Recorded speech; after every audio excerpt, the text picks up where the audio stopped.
Hello बच्चों, कैसे हो सब लोग? एकदम मस्त, बहुत बढ़िया। तो आई होप आप सब लोग है वो अच्छे से प्रिपरेशन कर रहे हैं।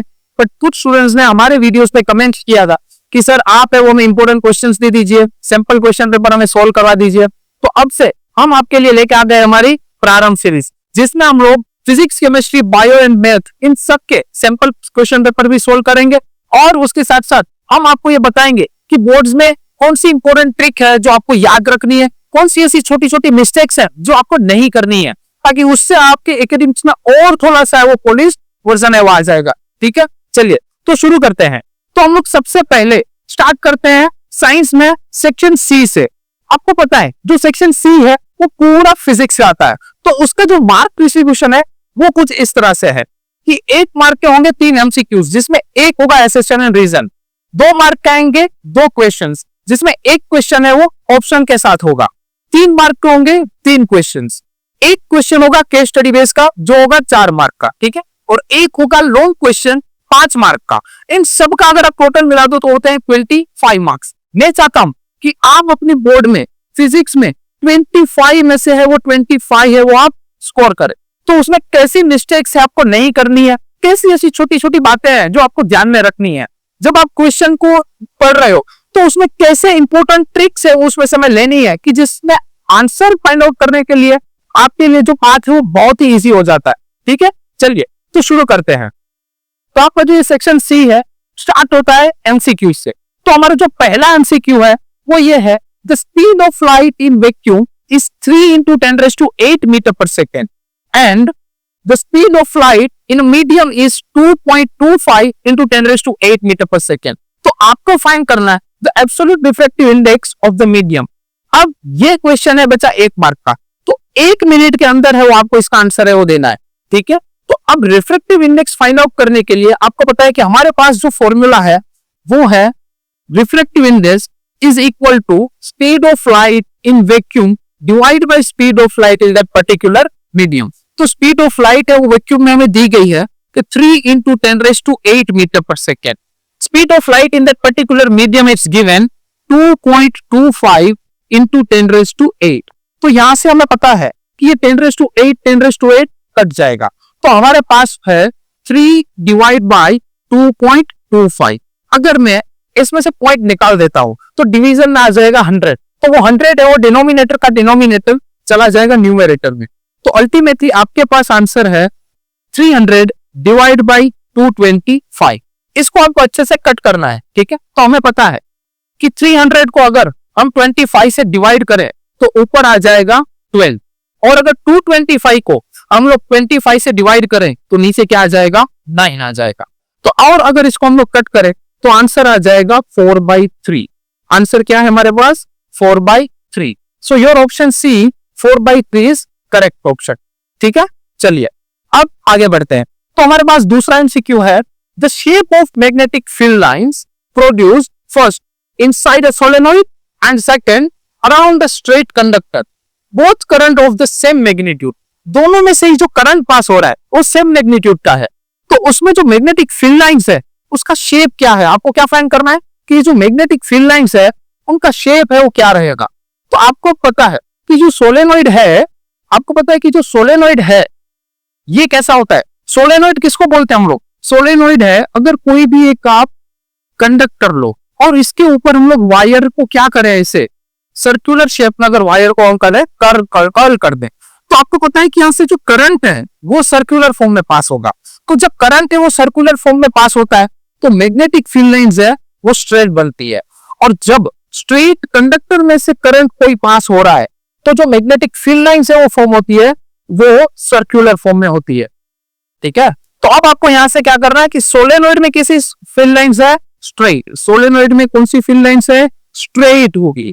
ठीक है, और जब कोई स्ट्रेट कंडक्टर में से करंट पास होगा तो उसमें जो मैग्नेटिक फील्ड लाइंस है ये कैसी होगी, सर्कुलर।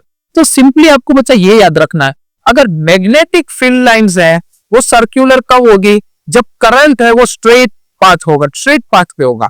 और मैग्नेटिक फील्ड लाइन स्ट्रेट कब होगी, जब करंट है वो सर्कुलर पाथ पे होगा। So this both are the inversely relation. अगर करंट स्ट्रेट है तो मैग्नेटिक फील्ड लाइंस सर्कुलर, और अगर करंट सर्कुलर है तो मैग्नेटिक फील्ड लाइंस है वो स्ट्रेट रहेगी। ठीक है, इजी है, तो कौन सा ऑप्शन आएगा? तो इनसाइड द सोलेनोइड है तो आएगा स्ट्रेट, एंड स्ट्रेट कंडक्टर है तो उसमें आएगा सर्कुलर. सो ये you can see option A is correct option. यहाँ पे जो हमारा ये ऑप्शन ए है ये करेक्ट ऑप्शन है. ठीक है, चलिए आई होप आपको ये धीरे धीरे समझ में आ रहा है. हम लोग सारे क्वेश्चंस है, मैं सारे क्वेश्चंस में आपको सब कुछ एक्सप्लेन करूंगा. ठीक है, ऐसा कुछ हुआ है कि आपको कोई टॉपिक है वो पर्टिकुलर नहीं समझ में आ रहा और उसके रिलेटेड भी अगर क्वेश्चन है तो उसके भी बारे में हम डिटेल में वो थोड़ा सा डिस्कस करते जाएंगे. चलिए, तो अब एसेशन रीजन है. तो commercial unit of electric energy is kilowatt hour.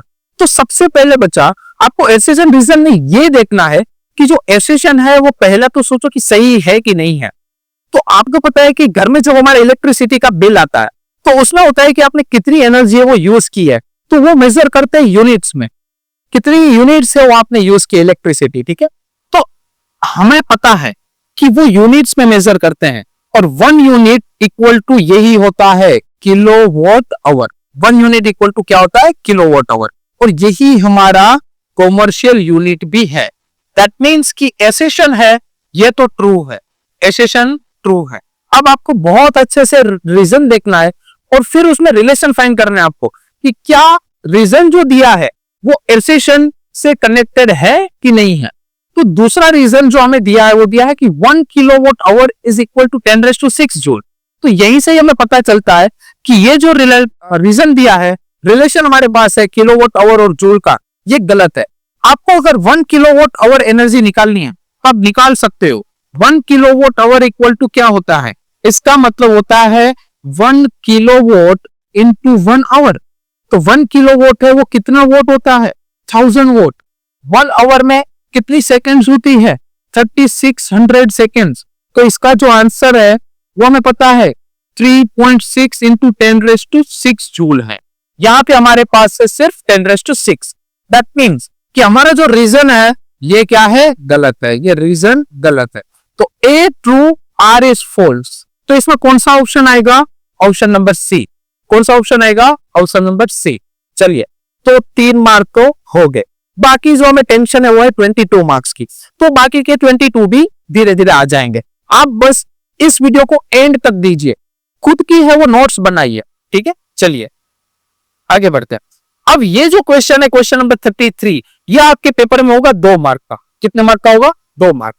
चलिए, तो इसमें क्या है? An object is placed at a distance of 10 centimetre. तो ऑब्जेक्ट कहां पे पड़ा है? 10 सेंटीमीटर के डिस्टेंस पे.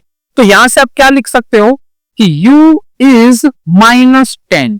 अगर आपने हमारी पिछली वीडियोस है वो देखी है तो हमने आपको समझाया हुआ था कि ऑब्जेक्ट ऑलवेज कैसा हो गया? नेगेटिव. कोई भी कॉन्वेक्स, कॉनकेव, मिरर है, लेंस है, कुछ भी है, ऑब्जेक्ट ऑलवेज कौन सी साइड रहेगा? लेफ्ट हैंड साइड रहेगा. ठीक है, चलिए. और यहाँ पे हमारे पास कौन सा सम है? ये कॉन्वेक्स मिरर का. तो ऊपर आप लिख दीजिए कि ये कॉन्वेक्स मिरर का है वो सम है.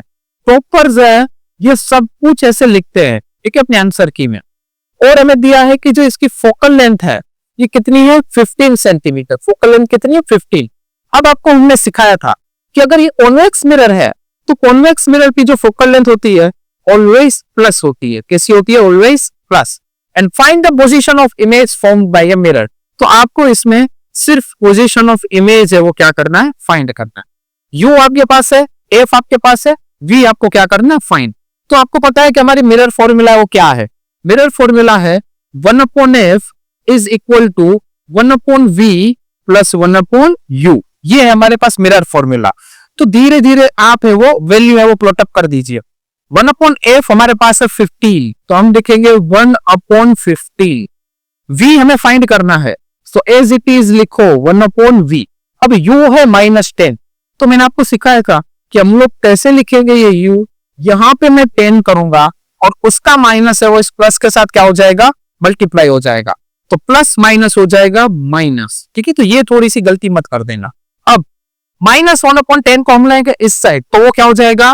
Plus 1/10. So our next step would be 1/b is equal to 1/15 plus 1/10. 1/15 plus 1/10. 15 और 10 का एलसीएम क्या आ जाएगा? 30 आ जाएगा. 15 और 10 का एलसीएम क्या हो जाएगा? 30. तो हमारा नेक्स्ट स्टेप है वो कुछ ऐसा रहेगा कि डिवीजन में आप लिख दो कि एलसीएम क्या है हमारा? 30 है. 15 को कितने से मल्टीप्लाई करने से 30 आ जाएगा? 2 से, तो 1 2 जा 2, और 10 को 3 से, तो यहां पे आ जाएगा 3 1 जा 3. So 1/v divide by v is equal to 2 + 3, ये है हमारे पास 5 डिवाइड बाय 30. इसको रेसिप्रोकल कर देंगे अच्छे से, तो ये हो जाएगा v is equal to 30 divide by 5. तो v की जो वैल्यू हमारे पास निकल के आ रही है ये है 6 सेंटीमीटर. ठीक है, और आपको पता है कि जब v 6 सेंटीमीटर है, ये क्या इंडिकेट कर रहा है?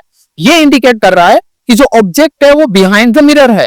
और हमने अच्छे से पढ़ रखा है कि कॉन्वेक्स मिरर है, ये ऑलवेज कैसी इमेज देता है? वर्चुअल इमेज देता है, जो बिहाइंड द मिरर होता है. ठीक है, तो जब भी आप ये सम स्टार्ट करो तो आपको पता होना चाहिए कि अगर हम कॉन्वेक्स मिरर की पोजीशन फाइंड कर रहे हैं इसमें, तो उसका आंसर है वो पॉजिटिव ही आना चाहिए.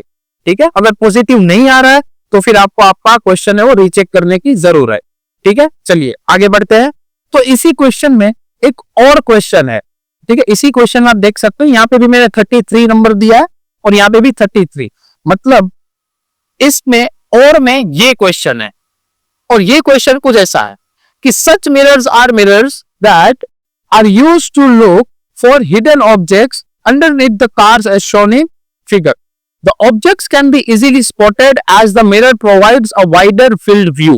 यहाँ पे इस लाइन को है वो आप अच्छे से देखिए. ठीक है, इस लाइन को आप अच्छे से देखिए, क्या लिखा है? Wider field of the view. ये क्या इंडिकेट कर रहा है? कौन से मिरर में हमें ऐसा व्यू मिलता है? कॉन्वेक्स मिरर में. कैसे मिरर में मिलता है? कॉन्वेक्स मिरर में. तो यहाँ पे देखो ये फिगर दी है. ठीक है, कि कार के नीचे कोई भी अगर हिडन ऑब्जेक्ट है तो ऐसे मिरर्स आप यूज कर सकते हो. क्यों? क्योंकि ये जो मिरर है वो हमें वाइडर व्यू देगा. ठीक है, इमेज छोटी बनाएगा पर वाइडर व्यू देगा, तो कोई भी हिडन ऑब्जेक्ट है वो आप इससे फाइंड आउट कर सकते हो. तो पहला क्वेश्चन हमारा यही है. देखिए, what type of mirrors are generally used to make search mirrors. ठीक है, कैसे ऐसे मिरर्स है जो एज ए सर्च मिरर्स है वो यूज हम कर सकते हैं. तो उसमें फर्स्ट में आप ऐसे लिखोगे.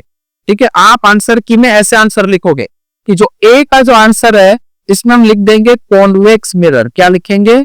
कॉन्वेक्स मिरर लिखते हैं. तो अगर इतना लिख दिया तो आधा मार्क तो पक्का है. ठीक है, आधा मार्क इससे मिल जाएगा. ठीक है, चलो बी रीड करके. बी है with the help of a ray diagram describe the nature of image formed by the type of the mirror identified in A. तो ये क्वेश्चन में हमें ऐसा पूछा जा रहा है कि ए में जो आपने आंसर लिखा है कि ये टाइप का मिरर है, तो इस कौन सा टाइप का, मतलब ये टाइप का मिरर वो कौन सी इमेज बनाएगा. ठीक है, तो उस इमेज को आपको क्या करना है? सिर्फ इसमें अच्छे से डिस्क्राइब करना है, but with the label diagram. क्योंकि इन्होंने बोला है कि डायग्राम से आप हमें समझाए, तो आपको क्या करना पड़ेगा? यहाँ पे एक कॉन्केव कॉन्वेक्स मिरर है वो अच्छे से ले लीजिए. कॉन्वेक्स मिरर ले लिया. ये image formation by convex mirror हमने आपको अच्छे से समझाया था. ठीक है, ये सपोज हो गई हमारी प्रिंसिपल एक्सिस. प्रिंसिपल एक्सिस हो गई. इसमें एफ कहाँ पे होता है? ठीक है, ये मान लेते हैं कि ये एफ है. ठीक है, यहाँ पे मान लेते हैं कि ये हमारा फोकस है. ये मान लेते हैं कि ये क्या है? Centre of curvature. ऑब्जेक्ट कहाँ पे रखेंगे? ऑब्जेक्ट को हम रख देते हैं यहाँ पे. सपोज यहाँ पे कोई हमारा ऑब्जेक्ट है ए बी. तो कॉन्वेक्स मिरर है, हमें पता है कि कौन सा मिरर है? Diverging mirror. ठीक है, तो इससे पैरेलल जो भी लाइट आएगी, ठीक है, पैरेलल रेज जो निकलेंगे एक, तो ये क्या कर देगा? इसको डाइवर्स कर देगा. एफ के डायरेक्शन में ये क्या कर देगा? इसको डाइवर्स कर देगा. ठीक है, और अगर इसको आप बैक स्टैंड करते हो, इसको आप बैक स्टेप करते हो, तो यहां से जो ये रे पास होगा, ये कहां से पास होने वाला है? एफ में से. दूसरा रे होगा वो कहां से पास हो जाएगा? सी में से पास हो जाएगा. ठीक है, दूसरा रे कहां से पास होगा? इन द डायरेक्शन ऑफ सी. ठीक है, तो हम ऐसा करेंगे, बट हमें पता है जो सेंटर ऑफ कर्वेचर की डायरेक्शन में रे है वो हम इंसिडेंट करते हैं, तो वो उसी डायरेक्शन में क्या हो जाता है?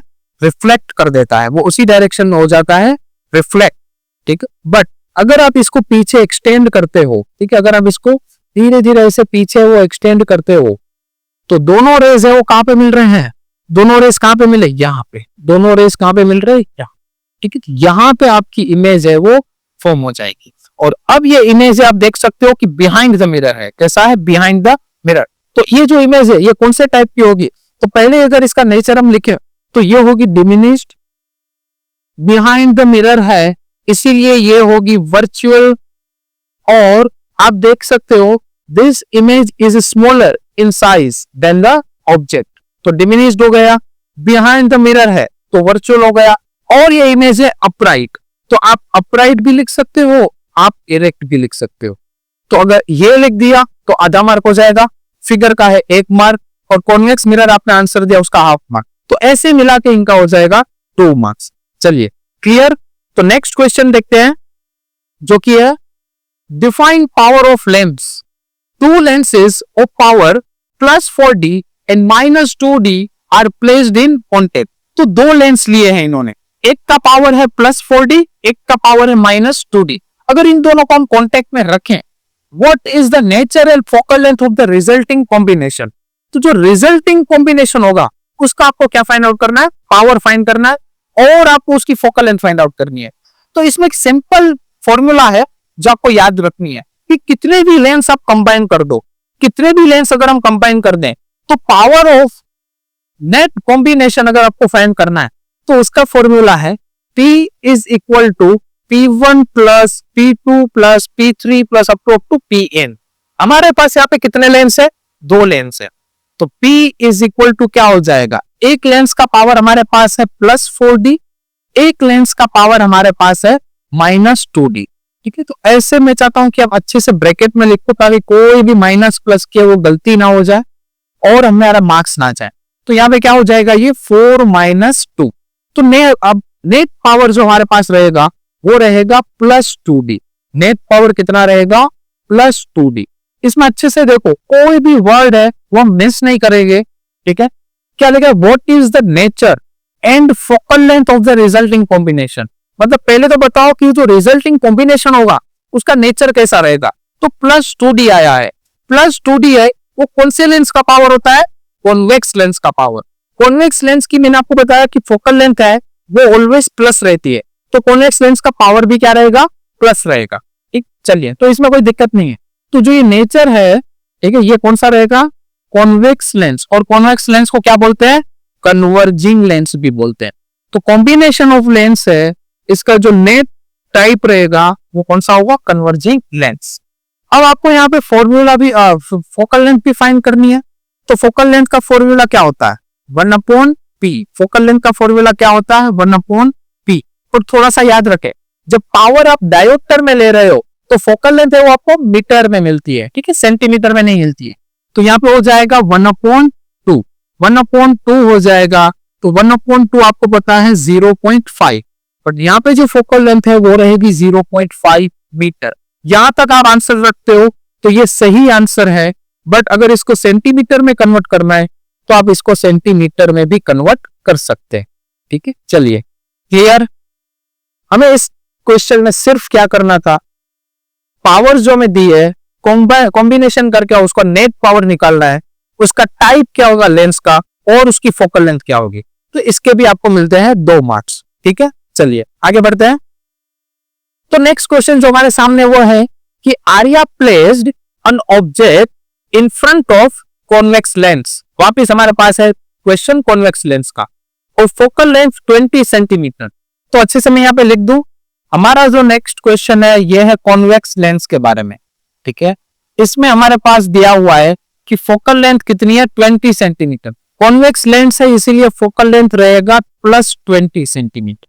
आगे क्या करना है, the image form is 2 times the size of the image. Image form is 2 times the size of the image. इसका मतलब क्या हुआ, अगर इमेज है वो 10 सेंटीमीटर की है तो ऑब्जेक्ट है वो 5 सेंटीमीटर का होगा। क्यों, क्योंकि इसमें दिया है कि इमेज है वो 2 times है किससे, ऑब्जेक्ट से।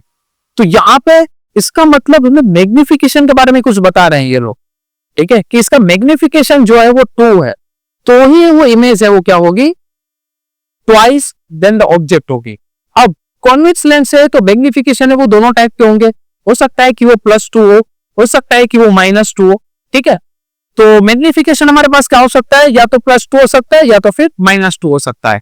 तो हम ले सकते हैं m = +2। अब मैग्निफिकेशन है वो यूनिटलेस क्वांटिटी है, या तो हमारे पास केस दूसरा क्या हो सकता है कि m = क्या है, -2 है। क्या फाइंड करना है, calculate the 2 possible distances of the object from the lens. मतलब इन दोनों ही केस में आपको क्या फाइंड करना है कि कौन से पॉसिबल डिस्टेंस हो सकते हैं कि जहां पे ऑब्जेक्ट है वो रखा। ठीक है, तो हमारे पास 2 केस तो ऑलरेडी है, तो इन दोनों ही केस में आपको क्या करना है, यू मतलब कि पोजीशन ऑफ एन ऑब्जेक्ट है वो आपको फाइंड आउट करना है। चलिए तो धीरे धीरे शुरू कर देते हैं। एम का फॉर्मूला क्या है?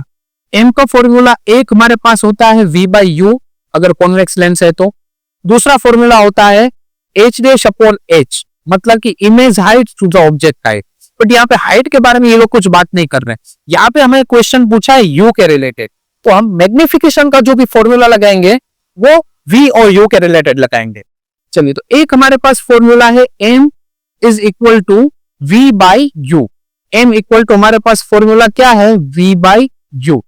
तो यहां से अगर मैं m की वैल्यू 2 है वो प्लॉट अप कर देता हूं तो मुझे क्या मिलता है कि v इज इक्वल टू क्या हो जाएगा, 2u हो जाएगा। ठीक, v इक्वल टू क्या हो जाएगा, 2u। देखिए m is equal to v by u, m की जगह पे मैंने 2 रख दिया, v by u as it is. यहां से अगर मैं v को सब्जेक्ट बना दूं तो u है वो यहाँ पे मल्टीप्लाई हो जाएगा, तो v इज इक्वल टू क्या हो जाएगा, 2u। वैसे ही अगर हम सपोज मान लेते हैं कि -2 है तो हो भी सकता है क्योंकि पॉसिबल है, तो यहाँ पे वापिस आप फॉर्मूला लगाओ m is equal to v by u. तो यहां से -2 रख देंगे तो ये हो जाएगा v बाई यू, u को मल्टीप्लाई कर दो तो v इज इक्वल टू क्या आता है हमारे पास, -2u। v इक्वल टू हमारे पास आता है -2u। अब अच्छे से फॉर्मूला लगाओ। देखो थोड़ा लेंथी ये क्वेश्चन होगा क्योंकि ये क्वेश्चन है वो 3 मार्क का है, ठीक है, तो थोड़ी सी मेहनत का है तो आपको करनी पड़ेगी। तो ये जो क्वेश्चन में दिया है, ठीक है, कि image formed is 2 times the size of an object, वो एक हिंट है, तो उस हिंट को पकड़ के धीरे धीरे वो आप चलते जाओ। ठीक है, हमारी जो मंजिल है वहां तक हम पहुंच जाएंगे। तो अगर v इक्वल टू -2u है तो दोनों ही केस में आपको क्या करना है, इसकी फॉर्मूला रखनी है, mirror formula, sorry lens formula, और ये क्वेश्चन है आपको सोल्व करना है। चलिए तो धीरे धीरे सोल्व कर देते हैं। पहले इस केस के लिए कर दें तो हमें पता है कि लेंस फॉर्मूला है वो है 1/f is equal to 1/v minus 1/u। f हमारे पास ऑलरेडी है 20, तो ये हो जाएगा 1/20 is equal to 1/v। v की फॉर्मूला हमारे पास है -2u, ये रही। तो मैं यहाँ पे v की डायरेक्ट वैल्यू है वो सब्स्टिट्यूट कर देता हूं तो ये हो जाएगा -2। बट मैंने आपको गाइड किया था कि माइनस से वो आप ऊपर रखो, नीचे मत रखो, नीचे रखोगे तो वो एलसीएम में दिक्कत क्रिएट करेगा। और हमारे पास एक है -1/u एज इट इज। चलिए बताइए 2u एंड u एलसीएम क्या होगा, तो एलसीएम हो जाएगा 2u। एलसीएम क्या हो जाएगा, 2u।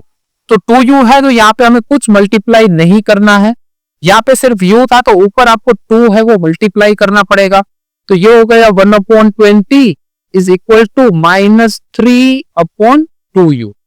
तो अगर यहां से आप अच्छे से u को सब्जेक्ट बनाते हो तो u चला जाएगा 1 के पास, तो u 1 जा u हो जाएगा। यहां से 20 चला जाएगा 3 के पास, सो 20 इंटू -3 और डिवीजन में आ जाएगा 2। यहां से 2 और 20 है वो क्या हो जाएगा, कट हो जाएगा। 2 और 20 क्या हो जाएगा, कट।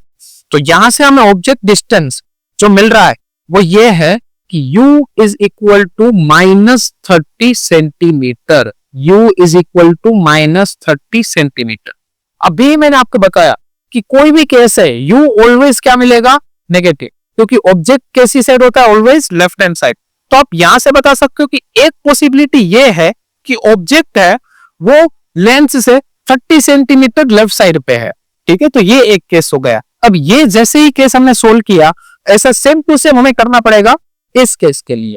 ठीक है, सेम टू सेम हमें सोल्व करना पड़ेगा इस केस के लिए। इसमें क्या है, v इक्वल टू -2u है, इसमें सिर्फ क्या है, v इक्वल टू +2u है। तो जहां जहां पे ये माइनस आ रहा है तो वो नहीं आएगा इसमें, यहाँ पे ये माइनस नहीं आएगा, यहाँ पे ये माइनस नहीं आएगा, तो हो जाएगा 1 - 2। क्या हो जाएगा, 1 - 2। 1 - 2 क्या हो जाएगा, -1। तो मैं डायरेक्ट ये स्टेप है वो यहाँ पे लिख देता हूं कि यहां से आपको मिलने वाला है 1/20 इज इक्वल टू ये +1 रहेगा, 1 - 2 डिवाइड बाई 2u, ऐसा आपका कुछ स्टेप रहेगा। तो 1 - 2 क्या होता है, -1 हो जाएगा, तो -1/2u। तो यहां से अगर क्रॉस मल्टीप्लीकेशन कर दें तो यहां से आ जाएगा 2u इज इक्वल टू -20 और u की जो वैल्यू निकल के आएगी -20/2 which is equal to -10 centimetre. ठीक है, तो एक u की वैल्यू आपको मिलेगी -10 सेंटीमीटर, एक यू की वैल्यू आपको मिलेगी -30 सेंटीमीटर। अगर जितने स्टेप्स आपको बोर्ड पे दिख रहे हैं, अगर ऐसे ही एक एक स्टेप आप अच्छे से करते हो तो एग्जामिनर आपका इसमें आधा मार्क भी नहीं काट पाएगा। ठीक है, पूरा उनको 3 मार्क वो देना पड़ेगा। क्यों? क्योंकि आपने अच्छे से सब कुछ इन डिटेल में वो लिखा है कि गिवन क्या है, एम की 2 पॉसिबल केस है, एक है 2 या तो हो सकता है -2, इस केस में आपने यू निकाल लिया, इस केस में आपने यू निकाल लिया। ठीक है, तो अगर ऐसे ही अच्छी तरह से आप स्टेप बाय स्टेप है वो क्वेश्चन सोल्व करते हो तो इसके आंसर्स भी आ जाएंगे और आपके मार्क्स भी है वो नहीं कटेंगे। चलिए क्लियर, 3 मार्क का था ये क्वेश्चन। चलिए आगे बढ़ते हैं। 36 नंबर का क्वेश्चन है, स्टेट, पहला आपको देना है कि राइट हैंड थंब रूल। ठीक है, तो magnetic effect of electric current में आपने ऐसा पढ़ा होगा। ठीक है, कि राइट हैंड थंब रूल क्या है। तो राइट हैंड थंब रूल है वो बच्चा ऐसा है कि जिस डायरेक्शन में करंट जा रहा है, अगर उस डायरेक्शन में हम अपना थंब रखें तो हमारी जो कर्ल्ड फिंगर है, मतलब कि ऐसे, ठीक है, आप जो ये फिंगर है वो क्या कर रहे हो, कर्ल्ड कर रहे हो। ठीक है, तो ये कर्ल्ड फिंगर है वो किसकी डायरेक्शन होगी, मैग्नेटिक फील्ड की डायरेक्शन होगी। ठीक है, तो आपको इसमें पूरा स्टेटमेंट लिखना पड़ेगा। आपको क्या करना पड़ेगा, पूरा स्टेटमेंट, कि अगर आप थंब को करंट की डायरेक्शन में, सपोज करंट है वो ऊपर जा रहा है, ये मेरे पास कोई वायर है, अभी मान लो ऐसा, ठीक है, अगर इसमें सीरियसली करंट होता, ठीक है, तो अभी मुझे शॉक लग चुका होता, बट है नहीं। बट ऐसा इमेजिन करो कि ये वायर है, अगर इसमें करंट है वो अपवर्ड डायरेक्शन में जा रहा है, ठीक है, तो आप थंब को स्ट्रेच करो डायरेक्शन, करंट की डायरेक्शन में, और जो ये आपकी कर्ल्ड फिंगर है ये किसकी डायरेक्शन दिखाएगी, आपको मैग्नेटिक फील्ड की डायरेक्शन दिखाएगी। ठीक है, चलो, तो इसमें हम क्या लिखेंगे, राइट हैंड थंब रूल में ये लिखेंगे कि जो हमारा ये थंब है, हमारा थंब है वो किसकी डायरेक्शन दिखाएगा, करंट की डायरेक्शन दिखाएगा, और जो कर्ल्ड फिंगर है ये किसकी डायरेक्शन दिखाएगी, आपको मैग्नेटिक फील्ड की डायरेक्शन दिखाएगी। कर्ल्ड फिंगर किसकी डायरेक्शन दिखाएगी, मैग्नेटिक फील्ड। ये था राइट हैंड थंब रूल, अगर आपने पढ़ा हो तो ठीक से, ठीक है, नहीं तो मैंने आपको बता दिया। सेकंड, और इसमें एक क्वेश्चन पूछा है, फ्लेमिंग्स लेफ्ट हैंड रूल। ठीक है, फ्लेमिंग्स लेफ्ट हैंड रूल क्या था, तीनों फिंगर को आपको क्या करना है, ऐसे स्ट्रेच करना है, दिखाई दे पड़े आपको, ठीक है, तीनों फिंगर को ऐसे क्या करना है, आपको स्ट्रेच करना है, और आप ऐसे सिंपल याद रखो, FBI, कैसे याद रखेंगे, FBI, और ये फ्लेमिंग का लेफ्ट हैंड रूल है। कई बच्चे हैं वो इसको राइट हैंड से सोल्व करते हैं। ठीक है, अगर देखो लेफ्ट हैंड लिखा है तो उसको लेफ्ट हैंड से ही सोल्व करना है। राइट हैंड यूज वर्ड है, राइट हैंड थंब रूल, तो उसको राइट हैंड से ही सोल्व करना है। ठीक है, तो ही आपको अच्छे से वो डायरेक्शन मिलने वाली है, अदरवाइज आप क्या हो जाओगे, कंफ्यूज हो जाओगे। तो फ्लेमिंग्स लेफ्ट हैंड रूल ऐसा था कि आप तीनों फिंगर्स को, एक थंब, फोर फिंगर और ये मिडिल फिंगर, इन तीनों को आप स्ट्रेच करो, और आप देख सकते हो कि तीनों है ये एक दूसरे से क्या है, म्यूचुअली परपेंडिकुलर है। अगर आपने तीनों ऐसे फिंगर्स को स्ट्रेच कर दिया तो थंब का याद रखो ये एफ की डायरेक्शन देगा, एफ मतलब फोर्स। फोर फिंगर है ये डायरेक्शन देगा आपको मैग्नेटिक फील्ड की डायरेक्शन। मिडिल फिंगर है वो डायरेक्शन रहेगी करंट की डायरेक्शन। ठीक है, तो ये हो जाएगा FBI। तो आप ऐसे याद रखो, FBI, FBI, force, magnetic field and electric current. तो लेफ्ट हैंड रूल में हम लोग ऐसे याद रखेंगे कि जो हमारा थंब है, ठीक है, ये किसकी डायरेक्शन देगा, थंब है वो फोर्स की डायरेक्शन देगा। फोर फिंगर है ये किसकी डायरेक्शन देगा, फोर फिंगर हमें डायरेक्शन मिलेगा, फोर फिंगर से मैग्नेटिक फील्ड की डायरेक्शन, बी को मैग्नेटिक फील्ड बोलते हैं। और जो हमारी मिडिल फिंगर है ये किसकी डायरेक्शन देगी, हमें मिडिल फिंगर से हमें डायरेक्शन मिलेगी करंट की डायरेक्शन। करंट को हम लोग आई से रिप्रेजेंट करते हैं। ठीक है, तो FBI ऐसा शॉर्ट फॉर्म है वो आप अच्छे से याद रखो। चलिए दूसरा उसमें क्वेश्चन है, using Fleming's left hand rule determine the direction of force experience by the proton which moves vertically upward in a uniform magnetic field acting horizontally from west to east as shown in figure। बहुत ही easy सवाल है, इसमें सिर्फ length है वो इन्होंने बढ़ा दी है। ठीक है, ये आपको कंफ्यूज करने के लिए। फिगर दिया हुआ है हमें, मैग्नेटिक फील्ड इस डायरेक्शन में है, मैग्नेटिक फील्ड कौन सी डायरेक्शन में है, वेस्ट टू ईस्ट। प्रोटॉन है वो ऊपर जा रहा है, तो बच्चा मुझे बताओ प्रोटॉन का चार्ज है वो कैसा रहता है, ये मैग्नेटिक फील्ड की डायरेक्शन। ठीक है, इस डायरेक्शन में है वो प्रोटॉन जा रहा, प्रोटॉन का चार्ज कैसा है, प्रोटॉन का चार्ज होता है प्लस। और जब भी हम लोग सपोज मान लेते हैं कि करंट इस डायरेक्शन में है, तो इसका मतलब क्या होता है कि होल्स है, मतलब कि होल्स है, पॉजिटिव चार्ज है वो इस डायरेक्शन में जा रहा है, ठीक है। करंट अगर इस डायरेक्शन में जा रहा है तो इलेक्ट्रॉन्स हैं वो इस डायरेक्शन में जा रहे हैं, ऐसा लेते हैं ना, वो कन्वेंशनल करंट होता है, ऐसा लेते हैं हम लोग, ठीक है। अगर इलेक्ट्रॉन्स लेफ्ट साइड मूव कर रहा है, दैट मींस करंट है वो कौन सी साइड जा रहा है, राइट साइड। तो अब यहाँ पे पॉजिटिव प्रोटॉन है, ये पॉजिटिव है, इसका जो चार्ज है वो कैसा है, पॉजिटिव चार्ज है। तो अब इसमें आपको यही लेना है कि सपोज करंट है वो ऊपर जा रहा है, ठीक है, जिस डायरेक्शन में पॉजिटिव चार्ज जा रहा है उसी डायरेक्शन में तो करंट होगा, क्योंकि इलेक्ट्रॉन तो वैसे भी नेगेटिव डायरेक्शन में जाता है। तो अभी से ही मैंने आपको सिखाया कि मैग्नेटिक फील्ड कौन सी डायरेक्शन में है, 4 फिंगर मैग्नेटिक फील्ड। तो ये रही आपकी 4 फिंगर मतलब मैग्नेटिक फील्ड। अब यहाँ पे देखो मिडिल फिंगर है वो करंट की डायरेक्शन, तो मिडिल फिंगर को आपको ऐसे एक्सटेंड करना है, मतलब ऊपर हुआ। अगर ये magnetic field west to east है, अब करंट जो है वो क्या है, प्रोटॉन है वो ऊपर जा रहा है, मतलब ये मिडिल फिंगर। तो जो थंब है वो कौन सी डायरेक्शन में आ रहा है, देखिए थंब कौन सी डायरेक्शन में आ रहा है, इनटू द पेज। थंब कौन सी डायरेक्शन में जा रहा है, इनटू द पेज। मतलब इस केस में जो फोर्स लगेगा वो ऐसे अंदर की साइड होगा, मतलब कि इनसाइड द स्क्रीन। तो आप क्या लिखोगे आंसर, आप आंसर में लिखोगे इनटू द पेज। आप क्या लिखोगे आंसर में, इनटू द पेज। अगर सपोज ऐसा कोई केस है कि जिसमें फोर्स है वो बाहर की ओर आ रहा है, तो आप लिखोगे ऑन टू द पेज, ठीक है। और एग्जामिनर को आपको कंफ्यूज नहीं रखना है, तो आप ब्रैकेट में और भी लिख दो कि अवे फ्रॉम अस। क्या लिख दो आप, अवे फ्रॉम अस, ठीक है। मतलब कि जो फोर्स है वो हमसे दूर जा रहा है, इनटू द पेज मतलब पेज में जा रहा है, हमसे दूर जा रहा है, ठीक है। तो अब ऐसे हो गया ये 3 मार्क का क्वेश्चन, ठीक है। देखो इसमें आपको कितनी चीजें वो पूछ ली, आपसे इन्होंने पूछ लिया राइट हैंड थंब रूल बताइए, लेफ्ट हैंड थंब रूल बताइए, और इसमें फोर्स बताइए कि कौन सी डायरेक्शन में रहेगा। चलिए क्लियर, आगे बढ़ते हैं। दूसरा क्वेश्चन है, find the electrical resistivity of the material of a wire, length 100 centimetre, diameter 0.5 millimetre, the resistance of this wire is 4 ओम। तो मतलब ये आपसे पूछ रहे हैं कि रेजिस्टिविटी बताओ। रेजिस्टिविटी को बच्चा हम लोग इंडिकेट करते हैं रो से। आपको रो क्या करना है, फाइंड करना है रेजिस्टिविटी।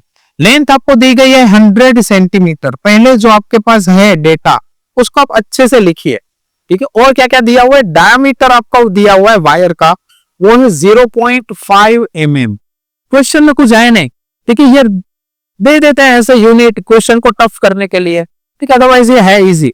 और रेजिस्टेंस दे दिया है आपको, रेजिस्टेंस कितना है, 4 ओम। कई बच्चे लिख देते हैं जो रेजिस्टेंस है वही रेजिस्टिविटी है, बट ऐसा आपको पता है नहीं है, ठीक है। रेजिस्टिविटी क्या है, कोई भी मटेरियल की रेजिस्टिविटी है वो unit length and unit cross section area के लिए कांस्टेंट रहती है, ठीक है। तो आपको इसमें से रेजिस्टिविटी है वो फाइंड करनी है। चलिए धीरे धीरे कर लेते हैं। हमें पता है आर का जो फॉर्मूला है, आर का हमारे पास जो फॉर्मूला है वो क्या है, R is equal to rho into L divide by A है। इसमें से रो को सब्जेक्ट बना दो, रो को सब्जेक्ट बना देंगे तो आर है और ए मल्टीप्लीकेशन में चले जाएंगे, एल आ जाएगा डिवीजन में, तो रो इज इक्वल टू हो जाएगा आर ए अपॉन एल। अब इसमें जो आपको पूछा यूनिट्स लेने होते हैं वो आपको ऐसा यूनिट्स लेने हैं। यहाँ पे आप देखो सेंटीमीटर ऐसा यूनिट है नहीं है, तो इसको मीटर में कन्वर्ट करो, तो 100 सेंटीमीटर इक्वल टू क्या हो जाता है, 1 मीटर। 100 सेंटीमीटर इक्वल टू क्या हो जाता है, 1 मीटर। यहाँ पे देखो आपके पास डायमीटर है 0.5 mm, ठीक है, ये भी ऐसा यूनिट नहीं है, तो इसको मीटर में कन्वर्ट करो पहले। तो डायामीटर इक्वल टू आप क्या लिख सकते हो, 0.5 डिवाइड बाई कितने होते हैं, 1 मिलीमीटर इक्वल टू कितना होता है, कितने मीटर होते हैं, ठीक है। उसको आपको करना पड़ेगा क्योंकि 1 मीटर में हमारे पास होते हैं 1000 मिलीमीटर। तो 0.5 को आप डिवाइड कर दो 1000 से, ये अब आ जाएगा आंसर मीटर में। बट हमें चाहिए रेडियस, ठीक है, क्योंकि एरिया की फॉर्मूला क्या लिखोगे आप, एरिया इक्वल टू होता है पाई आर स्क्वेयर। एरिया की जगह पे क्या लिखोगे आप, पाई आर स्क्वेयर, क्योंकि कोई भी वायर है उसका क्रॉस सेक्शन एरिया क्या रहेगा, सर्कल। तो यहाँ पे हमें रेडियस चाहिए, तो रेडियस निकालने के लिए आप क्या कर दोगे, 0.5 डिवाइड बाई 2 आ जाएगा, तो 1000 है तो आप यहाँ पे क्या कर दो, 2000 कर दो, ठीक है। ये हो गई आपकी रेडियस हो गई। चलिए धीरे धीरे वैल्यू है वो प्लॉट अप करते हैं। आर की वैल्यू हमारे पास है 4, पाई आपको पता है हम लोग लेते हैं 3.14 इंटू आर। आर हमारे पास क्या है 0.5 अपॉन 2000, तो यहाँ पे आपको 2 बार लिखना पड़ेगा क्योंकि इसका स्क्वायर है। सो 0.5 इंटू 0.5 डिवाइड बाय 2000 इंटू 2000। चलिए L की वैल्यू क्या है हमारे पास 1, L की वैल्यू क्या है हमारे पास 1 है। सिंपली आपको इसको क्या करना है, सोल्व करना है और इसमें कुछ नहीं करना है। तो मैं चाहता हूं कि आप सिंपली इसको सोल्व करो और इसका आंसर है वो आप मुझे कमेंट सेक्शन में बताओ। ठीक है, इसका आंसर आप मुझे कहां पे बताओगे, कमेंट सेक्शन में बताओ कि इसका आंसर है वो क्या आएगा। क्लियर, इसको आपको क्या करना है, सिंपली मल्टीप्लाई करके जो कट हो रहा है आप उसको कट कर दो और सिंपली मल्टीप्लाई कर दो। आप इसका आंसर है मुझे कमेंट बॉक्स में बता देना। ठीक है, चलिए, बट अभी भी ये क्वेश्चन है वो खत्म नहीं हुआ है। इसका सेकेंड पार्ट जो है, calculate the amount of heat, ठीक है, ये हमसे पूछा हुआ है तो मैंने वो क्वेश्चन यहाँ पे रखा है।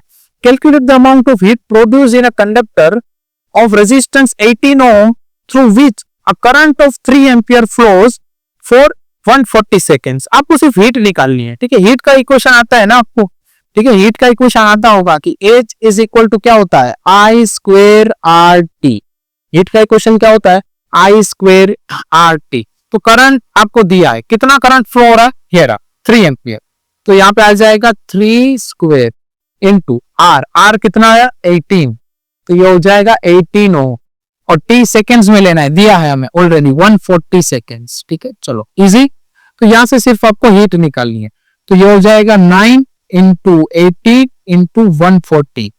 18 9 से कितना होता है 162, 18 9 से कितना होता है 162 इंटू 140। ये भी आप कर लोगे मल्टीप्लीकेशन।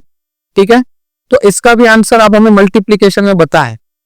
मतलब पूरा जो क्वेश्चन नंबर 37 है, दोनों का आंसर आप मुझे कमेंट सेक्शन में बताना कि इसमें रेजिस्टिविटी की वैल्यू कितनी आ रही है और इसमें हीट है वो कितनी प्रोड्यूस हो रही है।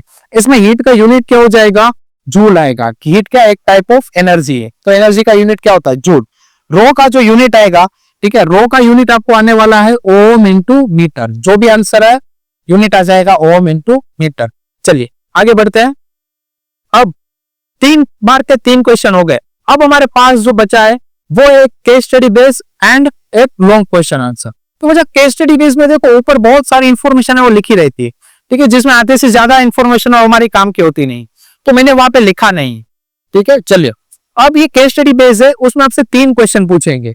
एक क्वेश्चन होगा 1 मार्क का, दूसरा भी होगा 1 मार्क का, तीसरा होगा 2 मार्क का, और उसमें आपको एक और ऑप्शन देगी, या तो 3rd करो या तो 4th करो। ठीक है, ये मत करना, कई बच्चे क्या करते हैं ऐसा समझ लेते हैं, या तो ये 3 करो या तो ये 1 करो। ऐसा नहीं है, 1 2 कंपलसरी है, इधर 3rd और 4th। ठीक है, चलिए तो पहला क्वेश्चन है, और हाँ केस स्टडी बेस में ये आपको फिगर दी है। ठीक है, अब आपको ये पता है ये फिगर है वो कैसी है, ये अर्ली सनराइज एंड सनसेट की है। ठीक है, इसके बारे में हम लोग डिस्कस करते हैं। चलिए क्वेश्चन रीड करते हैं। How does the atmosphere affect the path of the light. तो इस क्वेश्चन आपसे पूछ रहे हैं कि जब लाइट है वो स्पेस से आती है, मतलब कि सन हो गया, स्टार हो गया और अदर कोई कैलेस्टियल ऑब्जेक्ट्स है, तो वहां से अगर स्पेस में से सनलाइट है वो अर्थ पे आती है, तो अर्थ का जो एटमोस्फियर है वो उस लाइट के पाथ को कैसे अफेक्ट करता है। अब आपको पता है कि हम लोग जैसे जैसे अर्थ सरफेस से ऊपर जाते जाए वैसे वैसे क्या होता है, डेंसिटी है वो कम हो जाती है, एयर डेंसिटी क्या हो जाती है, कम हो जाती है। दैट मीन्स कि स्पेस से जो लाइट आएगी वो धीरे धीरे वो कैसे आ रही है, रेयर टू डेंसर मीडियम में से आ रही है। और हमने रिफ्लेक्शन में पढ़ा था कि जब भी लाइट रेयर टू डेंसर में आएगी तो क्या हो जाता है, बेंड हो जाता है। तो यहाँ पे भी कुछ ऐसा ही होता है। तो एटमॉस्फेरिक रिफ्लेक्शन में जैसे लाइट स्पेस में से आएगी धीरे धीरे क्या होती जाएगी, बेंड होती जाएगी। तो ऐसे एटमॉस्फेयर है वो क्या करता है, लाइट के पाथ को है वो अफेक्ट करता है। तो इस क्वेश्चन में आपको एटमॉस्फेरिक रिफ्लेक्शन के बारे में जितना पता है आप लिख सकते हो, पर थोड़ा शॉर्ट एंड स्वीट लिखना, क्योंकि ये जो क्वेश्चन है 1 मार्क का। ठीक, चलिए आगे बढ़ते। Why do star appear to twinkle. Star है वो कैसे ट्विंकलिंग करते हैं। ठीक है, तो इसके बारे में हमने डिस्कस नहीं किया है, बट मैं आपको बता देता हूं कि जैसे ही आप यहां से स्टार को देखते हो, ठीक है, स्टार है वो बहुत लाइट ईयर्स दूर है, तो जैसे स्टार की लाइट है, मैंने बताया कि एयर के लेयर्स में जैसे ही एंटर होती है तो वो क्या हो जाएगी, बेंड हो जाएगी। तो यहाँ पे ये जो कर्व पाथ दिख रहा है, स्टार में से जो लाइट आई, कर्व क्यों हुई है, एटमॉस्फेरिक रिफ्लेक्शन की वजह से। और हम लोग देखते हैं तो हमें लगता है कि स्टार है वो यहाँ पे है। ठीक है, तो इसीलिए, और अर्थ क्या कर रही है, वापस रोटेट कर रही है, और ये जो लेयर्स हैं एयर के लेयर वो भी फिक्स नहीं है। ठीक है, तो इस वजह से हमें स्टार्स है वो कैसे दिखते हैं, ट्विंकलिंग करते हुए दिखते हैं। ठीक है, ये इसका एक्सप्लेनेशन है। 3rd क्वेश्चन है, Why do we see the sun for a few minutes even after it has set below the horizon? मतलब सनसेट हो जाने के बाद भी हमें 2 मिनट तक है वो सन क्यों दिखाई देता है? तो ये देखिए, सनसेट हो गया मतलब कि अगर अर्थ की जो यहाँ पे आप खड़े हो ऐसा मान लो, तो अर्थ की जो होरिजन से अगर सन नीचे आ गया मतलब ये सनसेट हो गया है। अभी क्या होता है कि इस सन से जो नीचे है होरिजन से, यहां से जो लाइट आती है तो धीरे धीरे धीरे एटमॉस्फेयर में क्या हो जाएगी, ये बैंड हो जाएगी और आपकी तरफ पहुंच रही, और आप देखोगे तो आपको लगेगा कि सन अभी सेट नहीं हुआ है। तो याद रखना इस क्वेश्चन में एक्चुअली सनराइज का भी यही एक्सप्लेनेशन होता है, पर आपको इस क्वेश्चन में सिर्फ सनसेट के बारे में लिखना है क्योंकि आपको आपका टाइम है वो बचाना है। ठीक है, कई बच्चे क्या करते हैं, ऐसा सोचते हैं कि हाँ ये क्वेश्चन तो मुझे आता है, ठीक है, तो सब कुछ लिख देते हैं, सनसेट सनराइज सब कुछ, ठीक है, पर इस क्वेश्चन में सिर्फ सनसेट के बारे में लिखना। तो आपको सिर्फ इतना लिखना है कि after the sunset, okay, the light coming from the sun is bend towards the normal, क्योंकि ये कैसे आ रही है, रेयर टू डेंसर आ रही है। ठीक है, so we find that the sun is still the, मतलब कि अभी तक 2 मिनट तक वो हमें क्या दिखता है, सन है वो दिखता है। समझ में आ गया? चलिए आगे बढ़ते हैं। और इसके और में एक आपके पास ऑप्शन है कि ड्रॉ अ सिंपल लेवल diagram to show how atmospheric reflection causes the apparent shift in position of star. That means कि यहां पे एक मार्क में आपसे एक्सप्लेनेशन पूछ लिया और यहां पे यही फिगर आपको ड्रॉ करनी है। ठीक है, फोर्थ जो क्वेश्चन है उसमें यही फिगर है वो सिर्फ आपको क्या कर देनी है, सिंपली ड्रॉ कर देनी है। तो इस क्वेश्चन में 1 मार्क में आपसे एक्सप्लेनेशन पूछ रहा है और यहाँ पे 2 मार्क में वो आपसे फिगर पूछ रहे हैं। चलिए क्लियर, एक भी मार्क हमारा जाना नहीं चाहिए इसमें से। चलिए आगे बढ़ते हैं। लास्ट हमारे पास जो क्वेश्चन है 5 मार्क। 5 मार्क के क्वेश्चन में मैंने आपको बताया था कि आपको ये लोग क्या करते हैं, 2 ऑप्शन देते हैं। ठीक है, तो हमारे पास एक ये फुल क्वेश्चन है 5 मार्क का, पर इसको हम लोग थोड़े से क्या करेंगे, पार्ट में डिवाइड कर देंगे। पहला क्वेश्चन हमारा है इसमें, deduce the expression for the equivalent resistance of the parallel combination of 3 resistor. मतलब कि 3 रेजिस्टर है, अगर हमने उसको पैरेलली कनेक्ट कर दिए तो 3 रेजिस्टर को पैरेलली ऐसे कुछ कनेक्ट करोगे। देखो ये हो गया आपका R1, ये हो गया आपका R2 और ये हो गया आपका R3। अगर इन तीनों को हमने पैरेलली कनेक्ट कर दिया और यहां से हमने लगा दी एक बैटरी, ठीक है, और यहां पे आ जाएगा हमारा एमीटर। एमीटर को आपको पता है ऑलवेज हम सीरीज में कनेक्ट करते हैं, और इन 2 कॉमन पॉइंट्स के बीच में सपोज हम लगा देते हैं वोल्ट मीटर। अब आपको पता है कि पैरेलल कनेक्शन में जो हम रजिस्टर से वो कनेक्ट करते हैं, ठीक है, तो इसको हम कोई भी 2 पॉइंट्स के बीच में अगर आपने नंबर ऑफ रजिस्टर से वो कनेक्ट कर दिए तो इसको बोलते हैं पैरेलल कॉम्बिनेशन। करंट है वो कुछ इस साइड से जाएगा, जैसे ही करंट यहाँ पे यहां तक पहुंचा, यहां से करंट हो जाएगा डिवाइड, क्योंकि पैरेलल में क्या होता है, करंट डिवाइड हो जाता है और वोल्टेज क्या रहता है, तीनों में सेम रहता है। जैसे ही ये तीनों करंट है वो डिवाइड हो जाएंगे, इस पॉइंट पे आके तीनों करंट है वो मर्ज हो जाएंगे, यहां से टोटल करंट आई है वो फ्लो करने लगे। चलिए क्लियर।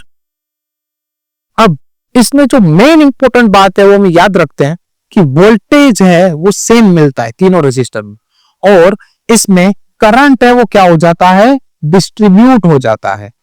ठीक है, यहां पे देखो, अब देखो अगर करंट है इसमें सेम मिल रहा है सबको, सॉरी करंट डिस्ट्रीब्यूट हो रहा है और वोल्टेज है वो अगर इसमें सबको सेम मिल रहा है, तो क्या हम लिख सकते हैं कि total current I is equal to I1 plus I2 plus I3। ऐसा लिख सकते हो आप सिंपली, क्योंकि टोटल करंट है वो 3 पार्ट में ऐसे डिवाइड हो जाए, तो आप सिंपली ऐसा लिख सकते हो। अब ओम जी ने हमें बताया कि V इक्वल टू होता है IR, तो I1 इक्वल टू क्या हो जाएगा, V upon R1, I2 equal to क्या हो जाएगा, V upon R2, I3 equal to क्या हो जाएगा, V अपॉन R3। वोल्टेज तीनों को सेम मिलेगा, एक का रेजिस्टेंस है R1, तो यहाँ पे करंट हो जाएगा V अपॉन R1, I2 तो यहाँ पे इसको मिलेगा V वोल्टेज, करंट I2 पास हो रहा है तो V अपॉन I2। ठीक है, और यहाँ पे थर्ड जो है R3, इसमें करंट पास हो रहा है I3, तो इसका हो जाएगा I3 equal to V upon R3।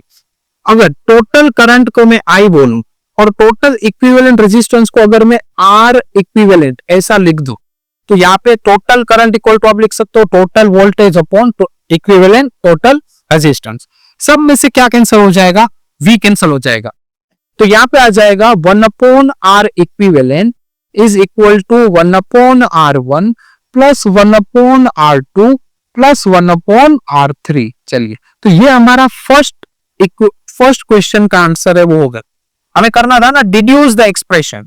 Deduce the expression मतलब कि आपको एक्सप्रेशन लाई है with the help of diagram. तो मैंने डायग्राम बना दिया है और ये उसका आंसर है। ठीक है, मतलब यहां से आपको जो 2 मार्क है ये आपको अच्छे से मिल जाते हैं। आगे ये लोग ये पूछते हैं कि आप इस फिगर को कंसीडर करो, ठीक है, और इन तीनों के आंसर दो इसमें से। तो देखिए यहां से क्लियर कट मुझे दिख रहा है, अगर इस फिगर में देखें कि R1 एंड R2 जो है ये कैसे है, सीरीज में है। एंड टू एंड कनेक्शन किसमें देते हैं, सीरीज में। और यहाँ पे देखिए R3 एंड R4। अब कई बच्चे मुझे पूछते हैं सर ये कैसे पता चलता है कि ये पैरेलल है। तो आप लोग है वो यहां से अगर आप चले यहां तक, ठीक है, अब यहाँ पे देखो, यहाँ पे इस पॉइंट पे आपको 2 पार्ट करने पड़े। मतलब R4 इस साइड है, R3 है वो इस साइड है। अगर एक जंक्शन से 2 पार्ट हो जाते हैं मतलब वो जो कनेक्शन है वो पैरेलल कनेक्शन है। ठीक है, चलिए आगे बढ़ते। Which 2 resistors are connected in series? कौन से 2 रेजिस्टर्स है वो सीरीज में है? तो हम आंसर लिख सकते हैं कि R1 एंड R2 है ये सीरीज में है। ये क्लियर कट दिख रहा कि R1 एंड R2 कैसे हैं, सीरीज कनेक्शन में। कौन से 2 रेजिस्टर है वो पैरेलल में है। कौन से 2 रेजिस्टर पैरेलल? तो यहां से दिखा है कि R3 एंड R4 है ये पैरेलल है। R3 एंड R4 किसमें है, पैरेलल कनेक्शन में है। तीसरा क्वेश्चन पूछा है, if every resistors of the circuit are of 3 ohm, अगर सारे रेजिस्टर 3 ओम के हैं तो कितना करंट फ्लो करेगा इस सर्किट में से। 18 वोल्ट यहां से हमने बैटरी में से दिए है। सारे वोल्टेज सारे रेजिस्टर जो है ये कितने ओम के हैं, 3 ओम। सारे रेजिस्टर अगर 3 ओम के हैं तो टोटल करंट है वो कितना फ्लो करेगा। तो आपको पता है इसके लिए हमें सबसे पहले निकालना पड़ेगा इक्विवेलेंट रेजिस्टेंस। इक्विवेलेंट रेजिस्टेंस में हम क्या करेंगे, ये दोनों सीरीज में है पहले तो, ठीक है। अगर ये दोनों इक्विवेलेंट रेजिस्टेंस ऑफ 1 एंड 2 मैं ऐसे लिख रहा, तो ये दोनों सीरीज में है तो इनका सिंपली एडिशन हो जाएगा 3 + 3। ये कितना ओम हो गया, 6 ओम हो गए। तो इन दोनों के बीच का रेजिस्टेंस 6 ओम है। ये दोनों पैरेलल है तो इक्विवेलेंट रेजिस्टेंस ऑफ 3 एंड 4 अभी ये निकाल ले। तो इसका कैसे हो जाएगा, 1/R हो जाएगा। 1/R equal to 1/R1 plus 1/R2। अगर उसका सिंप्लीफाई में करूं तो ये कुछ कैसा हो जाएगा कि R3 into R4 divide by R3 plus R4। ये एक थोड़ा सा 2 रेजिस्टर है आपके पास तो डायरेक्ट ये फॉर्मूला आप यूज कर सकते हो। चलिए, तो ये हो जाएगा 3 इंटू 3 डिवाइड बाय 3 + 3। 3 3 जा कितना हो जाएगा, 9 divide by 6। 9 divide by 6, 9 divide by 6 क्या लिख सकते हो आप, 3 3 से कट हो जाएगा, 3 डिवाइड बाय 2। तो ये हो गया 1.5 ओम। मतलब इनका जो कनेक्शन है इसका इक्विवेलेंट रेजिस्टेंस 6 ओम है और इन दोनों का है 1.5। मतलब अब टोटल नेट रेजिस्टेंस में फाइंड करो तो वो हो जाएगा 6 + 1.5। 6 + 1.6 + 1.5 टोटल नेट इक्विवेलेंट रेजिस्टेंस आ रहा है, दैट इज 7.5 ओम।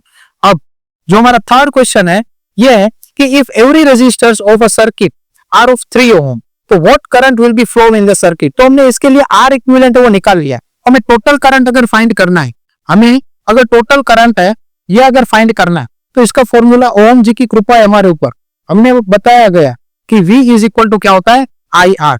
तो अगर इसमें से I निकाल ले तो ये हो जाएगा V/R। V कितना दिया है हमें, 18 वोल्ट। V की वैल्यू हमारे पास है 18 वोल्ट और R इक्विवेलेंट हमारे पास आया है 7.5। अगर हम इसमें से पॉइंट निकाल दें तो इसमें से 10 आ जाएगा डिनोमिनेटर में और वो चला जाएगा न्यूमरेटर में। तो ये कुछ हो जाएगा 180/75। तो पहले इसको आप धीरे धीरे कट करो, पहले 3 से कट करो तो ऊपर आ जाएगा 60 और नीचे आ जाएगा 25 और 5 5 से कट हो सकता है तो ये हो जाएगा 12 5 ये हो जाएगा 5 5। तो 12 डिवाइड बाई 5 आ रहा है तो 12 डिवाइड बाई 5 हो जाता है बच्चों 2.4 एम्पियर। तो इस सर्किट में से कितना करंट फ्लो कर रहा है, 2.4 एम्पियर। तो पहले हमने एक एक्सप्रेशन पूरा निकाला कि पैरेलल कनेक्शन में कैसे रेजिस्टर का इक्विवेलेंट सम होता है, और उसके बाद इस सर्किट के रिलेटेड हमसे 3 क्वेश्चन पूछे गए और उनका हमने सॉल्यूशन है वो कर दिया। अब इसके और में जो बचा क्वेश्चन पूछा गया है वो कुछ ये है कि what is the mean by the statement the resistance of a conductor is 1 ओम। तो यहाँ पे आपको डेफिनेशन नहीं लिखनी है, ठीक है, यूनिट मत लिख देना, यहाँ पे आपको अच्छे से लिखना पड़ेगा कि जब दो कंडक्टर के दो टर्मिनल के बीच में 1 वोल्ट है, उसमें से 1 एम्पियर करंट पास हो रहा है, तो उसका रेजिस्टेंस है वो 1 ओम हो जाएगा, ऐसा हम बोल सकते हैं, वो वाला सेंटेंस आएगा। डिफाइन इलेक्ट्रिक पावर, कैसे डिफाइन करते हैं इलेक्ट्रिक पावर को, कि कोई भी अप्लायंसेस है, ठीक है, वो 1 सेकेंड में कितनी इलेक्ट्रिक एनर्जी लेके उसको लाइट एनर्जी में कन्वर्ट कर देता है, ठीक है। So the electric energy transferred into the light energy in a 1 second, that is called power. अब write an expression of electric power, तो आपको पी की फॉर्मूला लिखनी है यहाँ पे in the terms of V and R. Third है कि how many 132 resistors in parallel are required to carry 10 ampere in a 220 volt line. आपको पता है हमारे घर में जो करंट आता है बच्चा वो 220 वोल्ट का आता है, और उस लाइन में से 10 एम्पियर करंट पास हो रहा है, तो हम लोग 132 के कितने रेजिस्टर्स है वो कनेक्ट कर सकते हैं। तो ये तीनों क्वेश्चन को मिला के ये 5 मार्क का एक क्वेश्चन इन्होंने बनाया। तो मैं चाहता हूं कि आप ये क्वेश्चन है वो खुद से ट्राई करें, और इन सभी क्वेश्चंस के जो आंसर्स है वो आप हमारे कमेंट्स बॉक्स में कमेंट करिए, ठीक है। और आपको अगर कोई और सिंपल पेपर के सॉल्यूशन है वो चाहिए तो आप हमारे कमेंट बॉक्स में कमेंट कर सकते हैं। इसके अलावा आपको और ऐसे भी कोई भी क्वेश्चंस है जिसमें आपको प्रॉब्लम क्रिएट हो रहा है या कब नहीं कर पा रहे हैं खुद से, तो आप कमेंट कीजिए, ठीक है, हम नेक्स्ट वीडियो है वो उनका लेके आ जाएंगे, ठीक है। तो तब तक आप पढ़ाई करते रहें। All the very best.